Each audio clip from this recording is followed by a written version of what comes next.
De tout temps dans la culture populaire, les rappeurs, plus dopés par leur ego que par autre chose, se sont toujours vus comme des monuments, des œuvres d'art éternelles, des super-héros, plus grands même que la Coupe du Monde de football.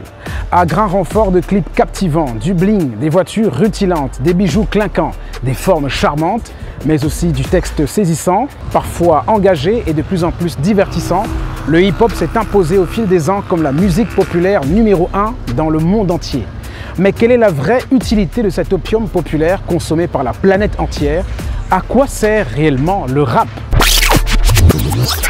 Le rap sert-il à raconter son quartier comme le fait Ninho ou encore Jovi? Le rap sert-il à dépeindre la société avec le réalisme le plus cru comme le fait Malox? Le rap sert-il à fabriquer des milliardaires comme le dit Jay-Z? Le rap sert-il à dénoncer les vices sociaux comme l'ont voulu NWA, Valsero ou encore Exafran?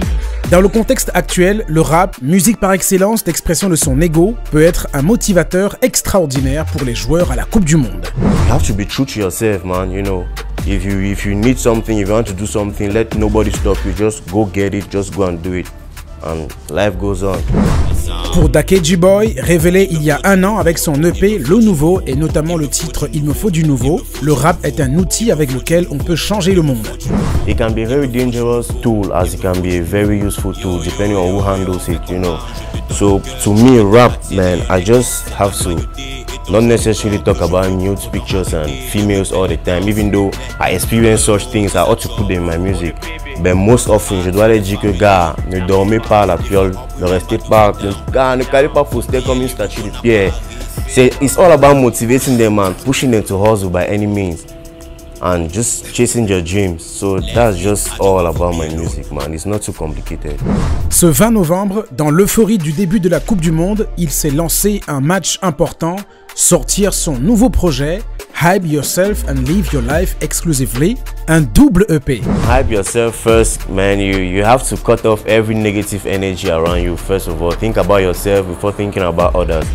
So hype yourself, just live life to the fullest. Just do anything that makes you feel happy. And that doesn't hurt others around you, but it just has to make you happy and motivate you the more. So live your life exclusively as be ready to expose anything that comes your way. Just do what you want to do. And I always emphasize on this point because gars, je dois te focaliser que si c'est ce que je fais ça jusqu'à la gare. Make it look like a movie, gars. Tu fais que ça soit comme un cinéma, mais en vraie vie. Et pour réussir ce match capital, celui qui n'est plus le nouveau a fait un recrutement de qualité dans les featuring, en attaque comme en défense, avec en milieu de terrain les rappeurs déjà connus, Mike Monsta et Ngoma. Avec Elian, on a commencé à travailler, ça fait au moins 4 à 5 ans maintenant, donc il me comprend vraiment complètement. Donc tous ces sons, la plupart de ces sons, au fait, du projet Le Nouveau jusqu'à ce projet Highly Exclusive, c'est lui qui a vraiment travaillé dessus. Il est multi-talented. Avera, actually, she's from the States, in fact, so I had to mix a little bit of Texas vibe and Cameroonian vibe to give them something international, more international than the rest, because all the project is just full of international stuff. Trigger, she was discovered by my manager El Kakuri. Man, her voice is amazing. It's just mind-blowing. She has a raw talent. No auto-tune, none of that. She just has that raw singing talent.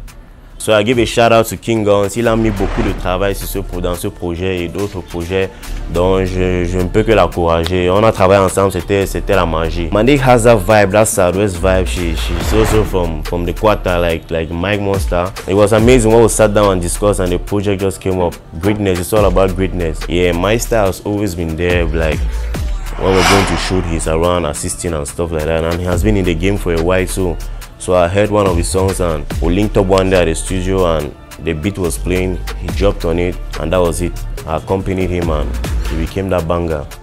Highly Exclusive n'est pas un album, c'est une sorte de mixtape mélangeant 2 EP où le rappeur camerounais se dévoile davantage en abordant 8 styles de musique différents à travers des sujets variés. En loup solitaire, il parle entre autres de lui et répond aux détracteurs comme tout bon rappeur dans Wolf et aussi le titre Till They Know. Il parle beaucoup d'amour dans les titres True Love et Seafood. Il motive également les jeunes à se bouger, à arrêter d'être des statues de pierre. Il fait la fête avec Ngoma dans VVS et élève la réflexion avec Mike Monsta dans Let Me Know. Il propose même une synthèse du projet dans le 14e titre, Essential.